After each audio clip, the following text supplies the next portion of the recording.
காஞ்சிபுரம் மேயருக்கு எதிரான நம்பிக்கையில்லா தீர்மானம் தோல்வியடைந்தது. காஞ்சிபுரம் திமுக மேயர் மகாலட்சுமி சரியாக செயல்படவில்லை என்றும் நலத்திட்டங்களுக்கு போதிய நிதி ஒதுக்கவில்லை என்றும் அவருக்கு எதிராக அக்கட்சி கவுன்சிலர்களே போர்க்கொடி தூக்கினர். திமுக, அதிமுக, காங்கிரஸ் உட்பட 33 கவுன்சிலர்கள் மேயரை மாற்றக் கோரி 1 மாதத்திற்கு முன்பு மாவட்ட ஆட்சியர், மாநகராட்சி ஆணையரிடம் மனு அளித்திருந்தனர்.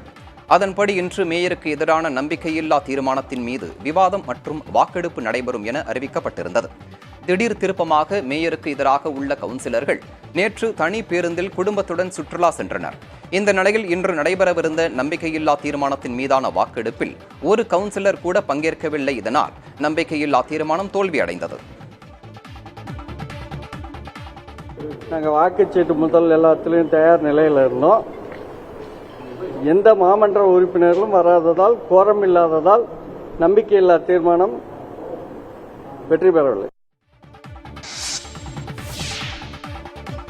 தமிழக ஆளுநர் RN ரவியின் பதவிக்காலம் இம்மாத இறுதியுடன் நிறைவடைய உள்ள நிலையில் அவருக்கு பதவி நீட்டிப்பு வழங்க வாய்ப்புள்ளதாக தகவல் வெளியாகியுள்ளது. நாகாலாந்து மாநில ஆளுநராக இருந்த RN ரவி 2021ஆம் ஆண்டு முதல் தமிழக ஆளுநராக பணியாற்றி வருகிறார். 3 ஆண்டு காலம் தமிழக ஆளுநராக பணியாற்றிய அவரின் பதவிக்காலம் இந்த மாதம் 31ஆம் தேதியுடன் முடிவடைய உள்ளது. இந்த சூழலில் அவரது பதவிக்காலத்தை நீட்டிக்க குடியரசுத் தலைவருக்கு மத்திய அரசு பரிந்துரை செய்துள்ளதாக தகவல் வெளியாகியுள்ளது. டெல்லியில் வருகிற 1ஆம் தேதி ஆளுநர்கள் மாநாடு நடைபெற உள்ள நிலையில் அதில் தமிழக ஆளுநர் RN ரவியும் கலந்து கொள்கிறார். இதற்காக அவர் டெல்லி செல்ல உள்ளார். முன்னதாக புதுச்சேரி உட்பட 10 மாநிலங்களுக்கு புதிய ஆளுநர்களை கடந்த 2 நாட்களுக்கு முன்பு குடியரசுத் தலைவர் திரௌபதி முர்மு நியமனம் செய்திருந்த நிலையில் அந்த பட்டியலில் தமிழகம் இடம்பெறவில்லை என்பது குறிப்பிடத்தக்கது.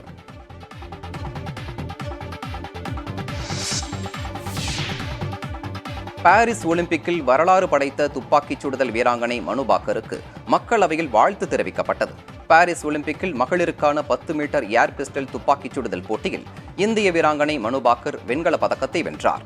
ஒலிம்பிக் துப்பாக்கிச் சுடுதலில் பதக்கம் வென்ற முதல் இந்திய வீராங்கனை என்ற சாதனையை படைத்த மனு பாக்கருக்கு வாழ்த்துக்கள் குவிந்து வருகின்றன. நாடாளுமன்ற மக்களவையில் இன்றைய அலுவல் தொடங்கியதும் மனு பாக்கருக்கு வாழ்த்து தெரிவிக்கப்பட்டது. மக்களவையில் பேசிய சபாநாயகர் ஓம் பிர்லா மனு பாக்கரின் சாதனையால் ஒட்டுமொத்த தேசமும் பெருமை கொள்வதாக கூறினார்.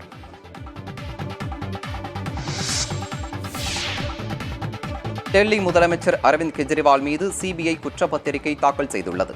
மதுபான கொள்கை முறைகேடு வழக்கில் ஆம் ஆத்மி ஒருங்கிணைப்பாளரும் டெல்லி முதலமைச்சருமான அரவிந்த் கெஜ்ரிவால் மற்றும் வழக்கில் தொடர்புடையவர்கள் மீது ரோஸ் அவென்யூ நீதிமன்றத்தில் CBI குற்றப்பத்திரிகை தாக்கல் செய்துள்ளது.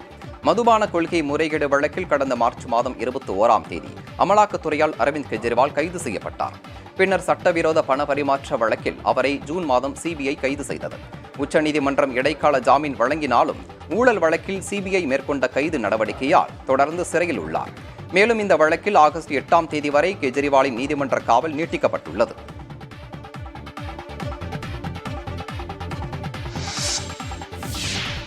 ஜார்க்கண்ட் முதலமைச்சர் ஹேமந்த் சோரனுக்கு பிணை வழங்கியதற்கு எதிராக அமலாக்கத்துறை தொடர்ந்த மனுவை உச்சநீதிமன்றம் தள்ளுபடி செய்திருக்கிறது. நில மோசடி வழக்கில் ஹேமந்த் சோரனுக்கு பிணை வழங்கியதை எதிர்த்து அமலாக்கத்துறை உச்சநீதிமன்றத்தில் மேல்முறையீட்டு வழக்கு தாக்கல் செய்தது. இதனை விசாரித்த நீதிபதிகள் பிணை வழங்கிய ஜார்க்கண்ட் உயர்நீதிமன்றத்தின் உத்தரவில் அனைத்து விவகாரங்களும் சரியாக கையாளப்பட்டிருப்பதாகவும் சரியான காரணங்களுக்காக நன்கு ஆராய்ந்தே தீர்ப்பு வழங்கப்பட்டிருப்பதாகவும் சுட்டிக்காட்டினர். ஆதலால் இந்த விவகாரத்தில் தாங்கள் தலையிட விரும்பவில்லை என கூறி அமலாக்கத்துறையின் மேல்முறையீட்டு மனுவை உச்சநீதிமன்றம் தள்ளுபடி செய்தது. முன்னதாக நில மோசடி வழக்கில் கைதான ஹேமந்த் சோரன் தனது முதலமைச்சர் பதவியை ராஜினாமா செய்தார். இந்த வழக்கில் ஜார்க்கண்ட் உயர்நீதிமன்றம் ஜாமீன் வழங்கியதை அடுத்து ஹேமந்த் சோரன் மீண்டும் முதலமைச்சராக பதவியேற்றார்.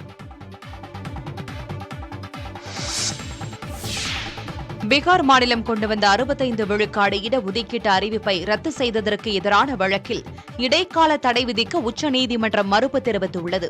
பீகார் மாநிலத்தில் அரசு வேலைகள் மற்றும் உயர்கல்வி நிறுவனங்களில் இடஒதுக்கீட்டு வரம்பை 50 விழுக்காட்டிலிருந்து 65 விழுக்காடாக உயர்த்தி பீகார் அரசு அரசாணை வெளியிட்டது.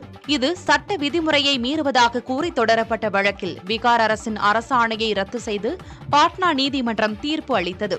இதற்கு எதிராக பீகார் அரசு உச்சநீதிமன்றத்தில் மேல்முறையீடு செய்தது. இந்த வழக்கு மீண்டும் விசாரணைக்கு வந்தபோது பாட்னா உயர்நீதிமன்ற தீர்ப்புக்கு இடைக்கால தடை விதிக்க உச்சநீதிமன்றம் மறுப்பு தெரிவித்திருக்கிறது. இது நிதிஷ்குமார் அரசுக்கு பின்னடைவாக பார்க்கப்படுகிறது. கமல்ஹாசன் நடித்து வரும் தக் லைஃப் படத்தின் புதிய அப்டேட் வெளியாகியுள்ளது. கமல்ஹாசன் மணிரத்னம் கூட்டணியில் 1987ஆம் ஆண்டு வெளியான நாயகன் திரைப்படம் மாபெரும் வெற்றி பெற்றது. இதைத் தொடர்ந்து 35 ஆண்டுகளுக்கு பிறகு இந்த கூட்டணி மீண்டும் இணைந்துள்ளது. தக் லைஃப் என பெயரிட்டுள்ள இப்படத்திற்கு AR ரஹ்மான் இசையமைக்கிறார். இப்படத்தில் முக்கிய கதாபாத்திரத்தில் நடித்து வரும் சிம்பு சமீபத்தில் தனது டப்பிங் பணிகளை தொடங்கினார். இந்நிலையில் நடிகர் கமல்ஹாசனும் தனது டப்பிங் பணிகளை தொடங்கியுள்ளார்.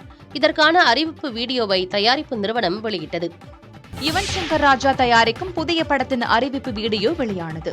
யுவன் இசை அமைப்பதுடன் திரைப்பட தயாரிப்பிலும் ஈடுபட்டு வருகிறார். பியார் பிரேம காதல், விஜய் சேதுபதி நடித்த மாமனிதன் போன்ற படங்களை தயாரித்திருக்கிறார். இந்நிலையில் யுவனின் OSR நிறுவனம் புதிய படம் ஒன்றை தயாரிக்க உள்ளது. இதில் நாயகனாக நடிகர் ரியோராஜ் நடிக்க அறிமுக இயக்குனர் ஸ்பினித் S. சுகுமார் இயக்குகிறார். இப்படத்திற்கு ஸ்வீட் ஹார்ட் என பெயரிட்டுள்ளனர். பாரிஸ் ஒலிம்பிக்கில் இந்திய பேட்மிண்டன் வீராங்கனை PV சிந்துவை நடிகர் ராம் சரண் சந்தித்து வாழ்த்து தெரிவித்தார். பாரிஸ் ஒலிம்பிக்கில் இந்திய பேட்மிண்டன் வீராங்கனை PV சிந்து பெண்கள் ஒற்றையர் லீக் சுற்றுப் போட்டியில் மாலத்தீவைச் சேர்ந்த ஃபாத்திமா நபாஹாவை 21-9, 21-6 என்ற செட் கணக்கில் வீழ்த்தினார். இப்போட்டியை தெலுங்கு நடிகர் ராம் சரண் மற்றும் அவரது மனைவி உபாசனா நேரில் கண்டுகளித்தனர். போட்டி முடிந்ததும் PV சிந்துவுடன் ராம் சரண் புகைப்படம் எடுத்துக் கொண்டார். அந்த படத்தை அவரது இன்ஸ்டாகிராம் பக்கத்தில் பகிர்ந்து சிந்துவுக்கு வாழ்த்துக்கள் என தெரிவித்தார். இதற்கு முன்னதாக ஒலிம்பிக்கின் தொடக்க விழாவில் ராம் சரண், சிரஞ்சீவி ஆகியோர் கலந்து கொண்டது குறிப்பிடத்தக்கது. தனுஷின் ராயன் திரைப்படத்திற்கு நடிகர் ராகவா லாரன்ஸ் பாராட்டு தெரிவித்துள்ளார். தனுஷின் 50வது படமான ராயன் ஜூலை 26ஆம் தேதி திரையரங்குகளில் வெளியானது.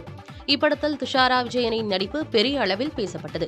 இந்நிலையில் ராகவா லாரன்ஸ் ராயன் படத்தை பார்த்துவிட்டு படக்குழுவினரை பாராட்டியுள்ளார். இதுகுறித்து அவர் தனது எக்ஸ் பக்கத்தில் தனுஷ் மிகச் சிறப்பாக ராயன் படத்தை இயக்கியுள்ளதாகவும் நமக்கு ஒரு சர்வதேச தரத்திலான இயக்குநர் கிடைத்திருக்கிறார் எனவும் பதிவிட்டுள்ளார்.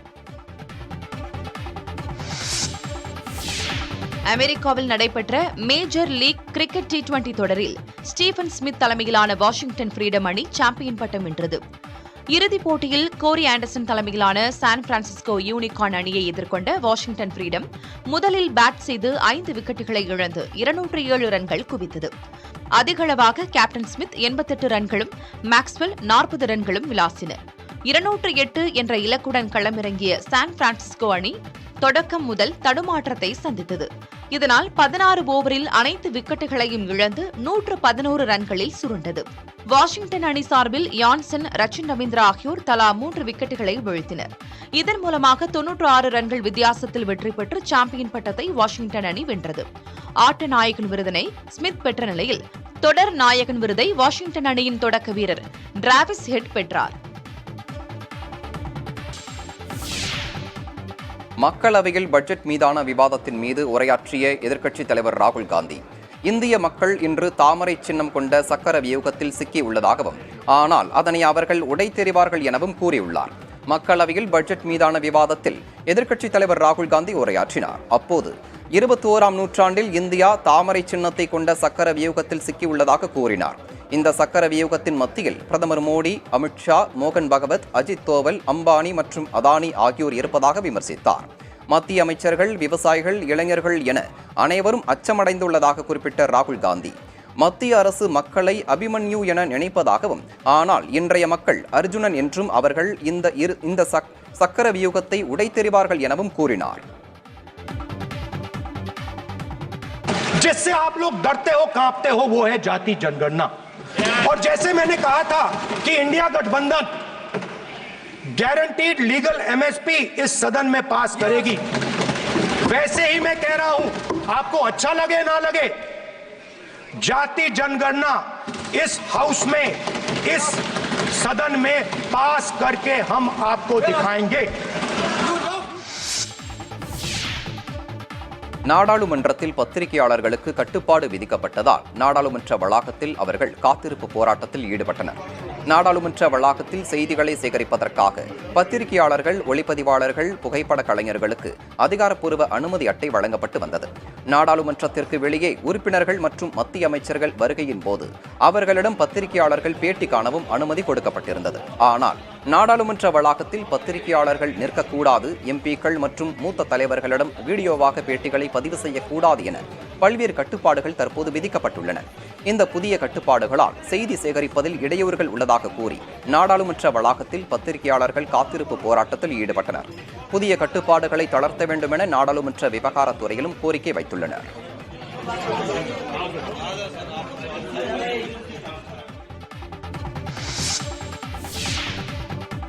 கர்நாடகாவில் நிலச்சரிவு விபத்தில் 13 நாட்களாக நடைபெற்று வந்த மீட்புப் பணி தற்காலிகமாக நிறுத்தப்பட்டுள்ளது. உத்தர கன்னடா மாவட்டத்தின் ஷிரூரில் தேசிய நெடுஞ்சாலையில் கடந்த 16ஆம் தேதி நிலச்சரிவு ஏற்பட்டது. டீ கடை மற்றும் லாரிகள் நிலச்சரிவில் சிக்கிய நிலையில் தமிழர்கள் உட்பட 11 பேர் நிலச்சரிவில் சிக்கி மாயமாகினர். இதில் 3 தமிழர்கள் உட்பட 8 பேரின் உடல்கள் மீட்கப்பட்ட நிலையில் கேரளாவைச் சேர்ந்த ஓட்டுநர் உட்பட மற்ற 3 உடல்களை தேடும் பணி தொடர்ந்தது. ஆனால் டிடெக்டர் மூலம் குறிக்கப்பட்ட 4 இடங்களில் நடத்தப்பட்ட சோதனையிலும் உடல்கள் மீட்கப்படவில்லை. ஆற்றில் நீச்சல் வீரர் தேடிய போதும் எந்த தடயமும் கிடைக்காத நிலையில் தற்போது ஆற்றில் வெள்ளப்பெருக்கு ஏற்பட்டுள்ளதால் மீட்பு பணி தற்காலிகமாக நிறுத்தப்பட்டுள்ளது.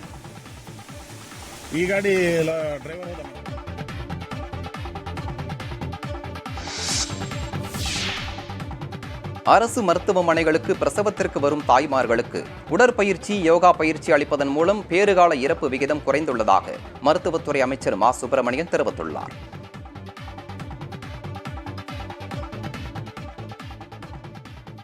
நானும் கூட சொன்னேன், கடந்த ஆண்டு மகப்பேறு மரண விகிதம் 55% கடந்திருந்தது. அது இந்த ஆண்டு 45 என்கின்ற சதவீதம் என்கின்ற அளவில் 54 என்று இருந்தது கடந்த ஆண்டு.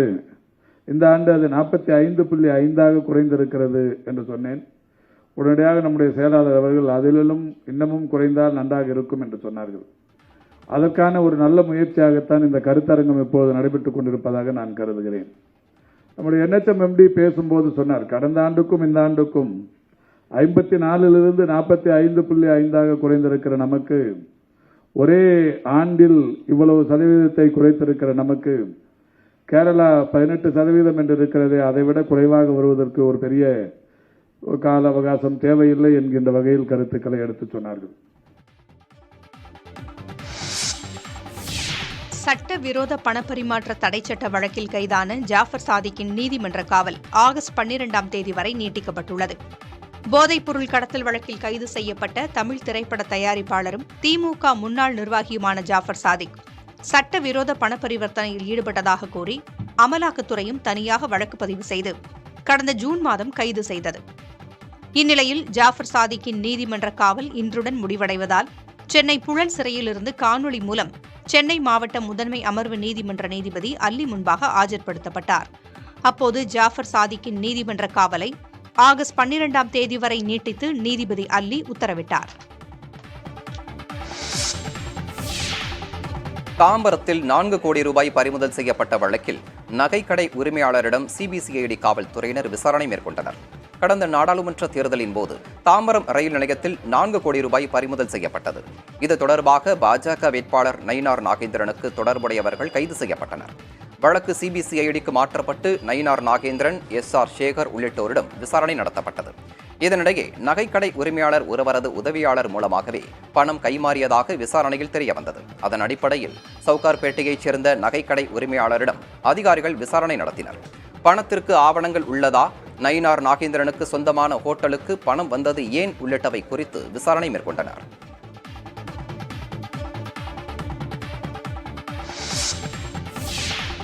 சென்னை ராயப்பேட்டையில் சந்தேகமான முறையில் ஆட்டோ ஓட்டுநர் இறந்து கிடந்தது குறித்து காவல்துறையினர் விசாரித்து வருகின்றனர்.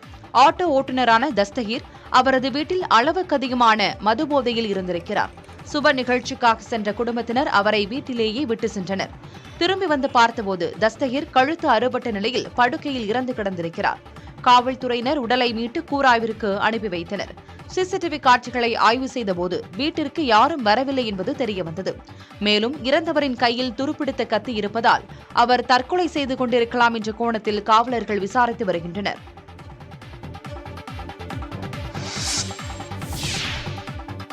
விருதுநகர் மாவட்டம் ராஜபாளையம் அருகே தடுப்பணையை ஒட்டி உடைப்பு ஏற்பட்டுள்ளதால் விவசாயம் பாதிக்கப்படும் அபாயம் ஏற்பட்டுள்ளது. மேற்கு தொடர்ச்சி மலையிலிருந்து வரும் தண்ணீர் புத்தூர் மலையை ஒட்டி அமைந்துள்ள தடுப்பணை மூலமாக ஒரு பகுதி அரசநேரி கண்மாய்க்கும் மற்றொரு பகுதி புத்தூர் கண்மாய்க்கும் செல்கிறது. இந்நிலையில் கடந்த ஆண்டு அரசநேரி கண்மாய்க்கு தண்ணீர் பிரிந்து செல்லும் தடுப்பணையை ஒட்டி உடைப்பு ஏற்பட்டதால் தேவி ஆற்றிற்கே நீர் திரும்பி செல்வதாகவும் இதனால் அரசநேரி கண்மாயை சுற்றியுள்ள 60 ஏக்கர் விவசாயத்திற்கு போதுமான நீர் கிடைக்கவில்லை என விவசாயிகள் புகார் கூறுகின்றனர். மேலும் தண்ணீர் வற்றியவுடன் தடுப்பணை சரி செய்யப்படும் என அதிகாரிகள் உறுதியளித்தும் இதுவரை சீரமைக்கப்படவில்லை எனவும் குற்றம் சாட்டுகின்றனர். கம்மாக்கு போயில 60 ஏக்கர் பரப்புல எங்களுக்கு விவசாயம் இருக்கு. அந்த விவசாயத்துக்குள்ள தண்ணி தேவையான தண்ணி வரமாட்டுக்கு. இதில் உடப்பு இருக்கனால இதில் கூடி போயிருது. ஏற்கனவே நாங்கள் தகவல் சொல்லிட்டோம். இது உடஞ்சிருக்க அடுத்த மழை பெஞ்சு பெருக்க முடியும். இதை செஞ்சால் தான் அந்த விவசாயி தப்பிக்க முடியும். இதுகுறித்து வட்டார வளர்ச்சி அலுவலரிடம் கேட்டபோதும் தடுப்பணையில் ஏற்பட்டுள்ள உடைப்பு விரைவில் சரி செய்யப்படும் என்றார். ஆடி கிருத்திகையையொட்டி திருத்தணி முருகன் கோயிலில் குவிந்த பக்தர்கள் 4 மணி நேரம் காத்திருந்து வழிபட்டனர். முருகனின் அறுபடை வீடுகளில் 5ஆம் படை வீடான திருத்தணி முருகன் கோயிலில் ஆடி கிருத்திகை விழா விமர்சையாக கொண்டாடப்பட்டது. உற்சவருக்கு மலர்களால் அலங்கரிக்கப்பட்டு சிறப்பு பூஜைகள் நடைபெற்றன. சென்னை, திருவள்ளூர், வேலூர், திருவண்ணாமலை, கிருஷ்ணகிரி உள்ளிட்ட பல்வேறு பகுதிகளில் இருந்து பல்லாயிரக்கணக்கான பக்தர்கள் திருத்தணியில் குவிந்தனர். காவடி தூக்கியும் உடலில் அலகு குத்தியும் அவர்கள் நேர்த்திக் கடனை நிறைவேற்றினர். மாட வீதிகளில் பக்தர்கள் கூட்டம் அலைமோதியது. இதனால் பக்தர்கள் 4 மணி நேரம் காத்திருந்து முருகப் பெருமானை வழிபட்டனர்.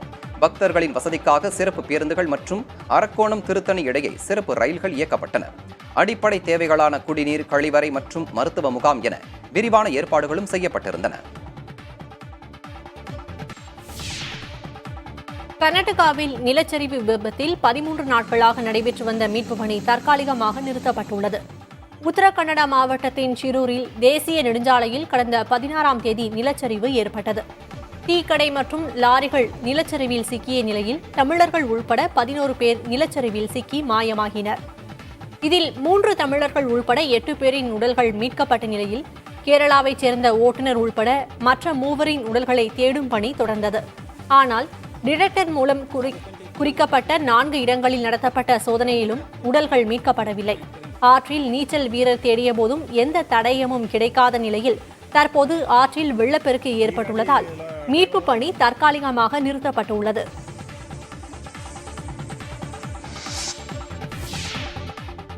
சேலம் மாவட்டம் ஓமலூர் வட்டாரத்தில் விநாயகர் சதுர்த்திக்காக சிலை உற்பத்தி செய்யும் பணிகள் வேகமாக நடைபெற்று வருகிறது. முத்துநாயக்கன்பட்டி, சிந்தாமணியூர் உள்பட 5ற்கும் மேற்பட்ட விநாயகர் சிலை தயாரிக்கும் தொழிற்கூடங்களில் ஆண்டு முழுவதும் விநாயகர் சிலைகள் உற்பத்தி செய்யப்பட்டு சதுர்த்தியின் போது விற்பனை செய்யப்படும். இந்நிலையில் வரும் செப்டம்பர் 7ஆம் தேதி விநாயகர் சதுர்த்தி விழா கொண்டாடப்பட இருப்பதால் பல்வேறு பகுதிகளைச் சேர்ந்த சிலை விற்பனையாளர்களும் சிலை உற்பத்தி கூடங்களில் ஆர்டர்கள் கொடுத்து வருகின்றனர். அதன்படி சுற்றுச்சூழலுக்கு உகந்த வகையில் இயற்கை பொருட்களை கொண்டு சிலைகள் தயாரிக்கப்படுகின்றன. ஒவ்வொரு சிலை தொழிற்சாலையிலும் 1 அடி முதல் 15 அடி உயரம் வரை பல்வேறு வகை சிலைகள் உற்பத்தி செய்து விற்பனைக்காக அனுப்பி வைக்கும் பணிகள் துரிதமாக நடைபெற்று வருகிறது. ஜார்க்கண்ட் முதலமைச்சர் ஹேமந்த் சோரனுக்கு பிணை வழங்கியதற்கு எதிராக அமலாக்கத்துறை தொடர்ந்த மனுவை உச்சநீதிமன்றம் தள்ளுபடி செய்திருக்கிறது. நில மோசடி வழக்கில் ஹேமந்த் சோரனுக்கு பிணை வழங்கியதை எதிர்த்து அமலாக்கத்துறை உச்சநீதிமன்றத்தில் மேல்முறையீட்டு வழக்கு தாக்கல் செய்தது. இதனை விசாரித்த நீதிபதிகள் பிணை வழங்கிய ஜார்க்கண்ட் உயர்நீதிமன்றத்தின் உத்தரவில் அனைத்து விவகாரங்களும் சரியாக கையாளப்பட்டிருப்பதாகவும் சரியான காரணங்களுக்காக நன்கு ஆராய்ந்தே தீர்ப்பு வழங்கப்பட்டிருப்பதாகவும் சுட்டிக்காட்டினர். ஆதலால் இந்த விவகாரத்தில் தாங்கள் தலையிட விரும்பவில்லை என கூறி அமலாக்கத்துறையின் மேல்முறையீட்டு மனுவை உச்சநீதிமன்றம் தள்ளுபடி செய்தது. முன்னதாக நில மோசடி வழக்கில் கைதான ஹேமந்த் சோரன் தனது முதலமைச்சர் பதவியை ராஜினாமா செய்தார். இந்த வழக்கில் ஜார்க்கண்ட் உயர்நீதிமன்றம் ஜாமீன் வழங்கியதை அடுத்து ஹேமந்த் சோரன் மீண்டும் முதலமைச்சராக பதவியேற்றார். நாமக்கல் மாவட்டம் ராசிபுரம் அருகே ஆண்கள் மட்டுமே கலந்து கொண்ட கோயில் விழாவில் கிடா விருந்து பரிமாறப்பட்டது. மலையாம்பட்டியில் உள்ள பொங்கலாயி அம்மன் கோயில் திருவிழாவையொட்டி கரூர், திருச்சி, தருமபுரி உள்ளிட்ட பகுதிகளில் இருந்து 5000த்திற்கும் மேற்பட்ட ஆண்கள் திரண்டனர். தொடர்ந்து பொங்கல் வைத்து வழிபட்டவர்கள் இரவு கிடா வெட்டி நேர்த்தி கடனை நிறைவேற்றினர். 193 கிடாக்கள் வெட்டப்பட்டு 2000 கிலோ கறியுடன் சுட சுட சமபந்தி விருந்து தயாரானது. இதையடுத்து மலைப்போல் குவிக்கப்பட்ட உணவை பக்தர்கள் நீண்ட வரிசையில் காத்திருந்து பெற்றனர்.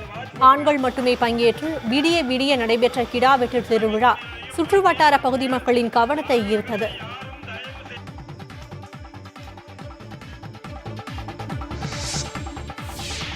ஆஸ்திரேலியாவில் சமூக வலைதளங்களை பயன்படுத்தும் சிறுவர் சிறுமிகளின் வயது வரம்பை அதிகரிக்க அந்நாட்டு அரசு ஆலோசனை நடத்தி வருகிறது. ஆஸ்திரேலியாவில் தற்போது உள்ள சட்டத்தின்படி 13 வயதிற்கு கீழ் உள்ளவர்கள் சமூக வலைதளத்தை பயன்படுத்த தடை உள்ளது. இதனை 16 வயதாக அதிகரிக்க பல்வேறு தரப்பினரும் வலியுறுத்தி வருகின்றனர். அதிக நேரம் சமூக வலைதளத்தை பயன்படுத்துவதால் மனரீதியாக பாதிக்கப்படுவது, படிப்பில் கவனம் குறைவது உள்ளிட்ட பிரச்சினைகளுக்கு இளம் பருவத்தினர் உள்ளாகின்றனர். 11 வயது முதல் 15 வயது வரையில் மனிதர்களின் மூளை அதிக அளவு வளர்ச்சி பெறுவதாக மருத்துவர்கள் கூறுகின்றனர். எனவே சமூக வலைதளத்தை பயன்படுத்தும் வயது வரம்பை 16ஆக உயர்த்த ஆஸ்திரேலிய அரசு ஆலோசனை நடத்தி வருகிறது. ராயன் திரைப்படம் 3 நாட்களில் 75 கோடி ரூபாய் வசூலித்திருப்பதாக அறிவிக்கப்பட்டுள்ளது. தனுஷ் இயக்கி நடித்த ராயன் திரைப்படம் வெளியாகி கலவையான விமர்சனங்களை பெற்று வருகிறது. அதே நேரம் படத்தை பார்க்கும் ஆர்வத்தில் பல ரசிகர்கள் முன்பதிவு செய்ததால் சனி மற்றும் ஞாயிறு காட்சிகள் ஹவுஸ்ஃபுல் ஆனது. இந்நிலையில் ராயன் படம் 3 நாட்களில் உலக அளவில் 75 கோடியே 20 லட்சம் ரூபாய் வசூலித்துள்ளதாக தனுஷ் தரப்பில் அறிவித்துள்ளனர். மேலும் இந்த படத்தை சிறந்த படமாக்கியதற்காக ரசிகர்களுக்கு நன்றி எனவும் சிறந்த பிளாக்பஸ்டர் பிறந்தநாள் பரிசு எனவும் தெரிவித்தார். மதுரை மாவட்டம் உசிலம்பட்டி அருகே பாதையில் உள்ள ஆக்கிரமிப்பை அகற்றக் கோரி ஆனையூர் மற்றும் கட்டகருப்பன்பட்டி கிராம மக்கள் பள்ளி மாணவ மாணவிகளுடன் தாலுகா அலுவலகத்தை முற்றுகையிட்டு போராட்டத்தில் ஈடுபட்டனர். ஆனையூர் கண்மாய் வழியாக பூதிபுரம் கிராமத்திற்கு செல்லும் பாதையை தனிநபர்கள் ஆக்கிரமிப்பு செய்துள்ளதாகவும், இதனால் அந்த வழியே பள்ளி மற்றும் விவசாய நிலங்களுக்கு செல்ல முடியாத நிலை உள்ளதாகவும் புகார் தெரிவித்து போராட்டம் நடைபெற்றது. பின்னர் உசிலம்பட்டி வட்டாட்சியர் பாலகிருஷ்ணன், காவல் ஆய்வாளர் ஆனந்த் மற்றும் அதிகாரிகள் பேச்சுவார்த்தை நடத்தி சமாதானம் செய்ததை தொடர்ந்து போராட்டம் விலக்கிக் கொள்ளப்பட்டது.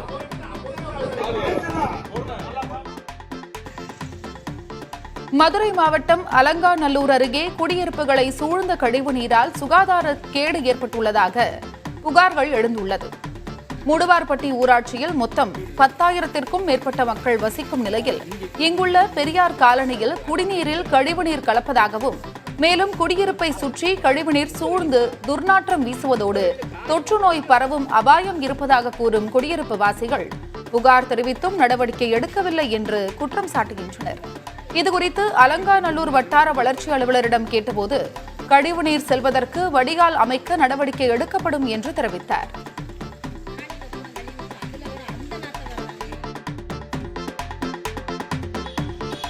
காரைக்கால் அருகே பொதுமக்களின் அலட்சியத்தால் கழிவுநீர் வாய்க்கால் குப்பை மேடாக மாறி காட்சியளிக்கிறது. இதனால் அந்த பகுதி மக்களுக்கு சுகாதார சீர்கேடு ஏற்படும் அபாயம் ஏற்பட்டுள்ளது. கட்டுநாயக்கன் தெரு பகுதியில் உள்ள பெரிய கழிவுநீர் வாய்க்காலில் குப்பைகளை கொட்டுவோர் மீது உரிய நடவடிக்கை எடுக்க கோரிக்கை எழுந்துள்ளது.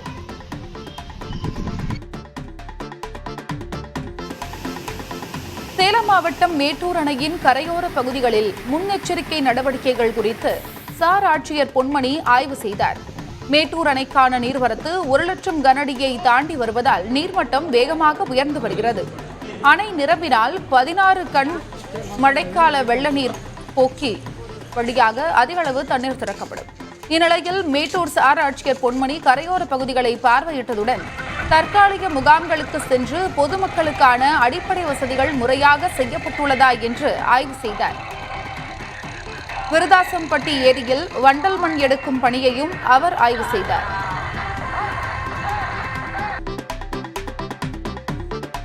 ஆடி கிருத்திகையை முன்னிட்டு திருத்தணி முருகன் கோயிலில் அமைச்சர் சேகர்பாபு நேரில் ஆய்வு மேற்கொண்டார்.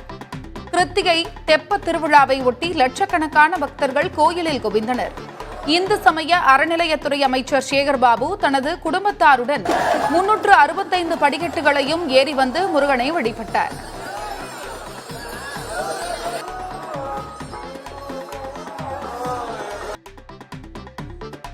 சர்வதேச புலிகள் தினத்தையொட்டி திருவண்ணாமலை மாவட்டம் வந்தவாசியில் தனியார் பள்ளி மாணவர்கள் புலி உருவத்துடன் கூடிய முகமூடி அணிந்து விழிப்புணர்வு பேரணி நடத்தினர். வனத்தின் சூழல் சங்கிலியை பாதுகாக்கும் புலிகளை காக்க வேண்டிய அவசியம் குறித்த வாசகங்கள் அடங்கிய பதாகையை ஏந்தியபடி அவர்கள் பேரணியாக புறப்பட்டனர். புலி வேடமணிந்து புலியாட்டம் ஆடினர். முக்கிய வீதிகள் வழியாக நடைபெற்ற பேரணியில் சிலம்பாட்டம் உள்ளிட்டவற்றையும் நிகழ்த்தி காட்டினர்.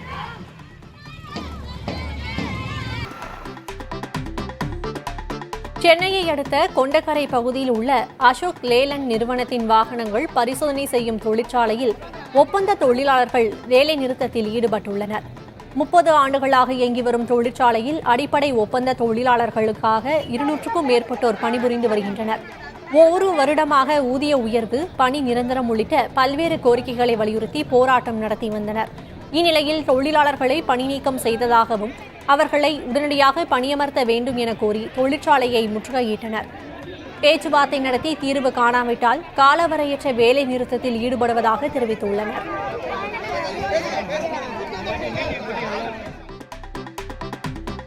மின்கட்டண உயர்வை கண்டித்து இந்திய கம்யூனிஸ்ட் கட்சியினர் திருச்சியில் ஆர்ப்பாட்டம் நடத்தினர். தமிழக அரசு மின்கட்டண உயர்வை அமல்படுத்தியுள்ள நிலையில் இதனால் சாமானிய மக்களும் சிறு குறு தொழில் முனைவோரும் பாதிக்கப்படுவதாகவும் மக்களின் நலனை கருத்தில் கொண்டு மின்கட்டண உயர்வை திரும்பப் பெற வேண்டும் என்ற முழக்கம் எழுப்பி இந்திய கம்யூனிஸ்ட் கட்சி நிர்வாகிகள் மாவட்ட ஆட்சியர் அலுவலகம் அருகே ஆர்ப்பாட்டம் நடத்தினர்.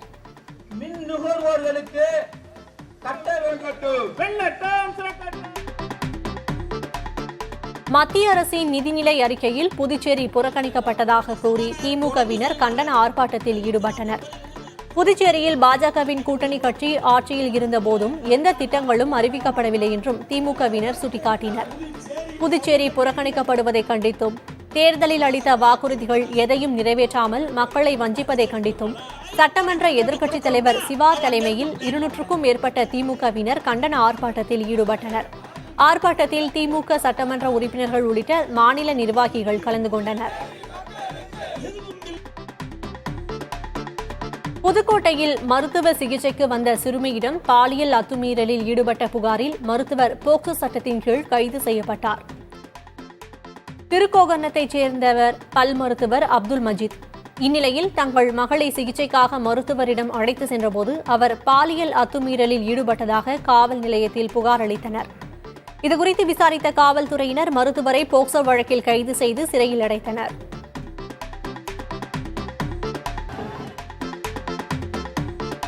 குன்றத்தூர் முருகன் கோயிலில் 100 கிலோ சந்தனத்தால் அலங்கரித்து வைக்கப்பட்ட முருகனுடன் பக்தர்கள் செல்ஃபி எடுத்து மகிழ்ந்தனர். ஆடி கிருத்திகை தினத்தை முன்னிட்டு பக்தர்களின் கூட்டம் அதிக அளவில் இருக்கும் என்பதால் கோவில் நிர்வாகம் சார்பில் பல்வேறு சிறப்பு ஏற்பாடுகள் செய்யப்பட்டிருந்தது. கோவிலின் நுழைவாயிலில் 100 கிலோ சந்தன காப்பில் இருந்த முருகன் வள்ளி தெய்வானை சிலை பக்தர்களை வெகுவாக கவர்ந்தது. சந்தனத்தில் அலங்கரிக்கப்பட்ட முருகனுடன் பக்தர்கள் செல்ஃபி எடுத்துக் கொண்டனர். கோயிலுக்கு வந்த பக்தர்களுக்கு பிரசாதமாக லட்டு வழங்கப்பட்டது.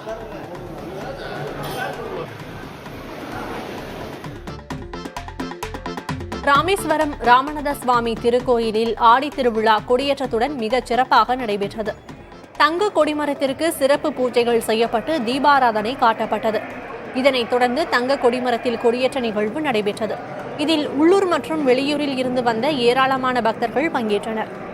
17 நாட்கள் மிக சிறப்பாக நடைபெறவுள்ள ஆடி திருக்கல்யாண விழாவில் முக்கிய நிகழ்வாக ஆகஸ்ட் 6ஆம் தேதி ஆடி தேரோட்டமும், ஆகஸ்ட் 8ஆம் தேதி அம்பாள் மாலை மாற்றுதல் நிகழ்வும், மறுநாள் இரவு திருக்கல்யாணமும் நடைபெற உள்ளது.